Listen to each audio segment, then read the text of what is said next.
Hello students, so your question says the critical temperature and critical pressure of CO2 is critical temperature and critical pressure of CO2 is given 98 degrees Celsius and 73 atmosphere, right?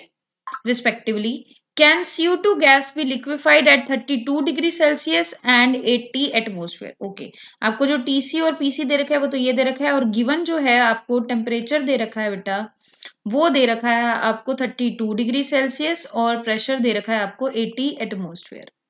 80 atmosphere.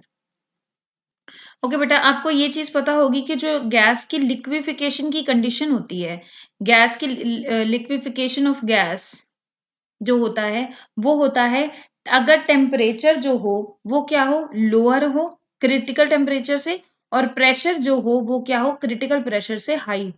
ठीक है, तो इस condition में क्या होता है, जो gas होती है वो लिक्विफाई हो सकती है।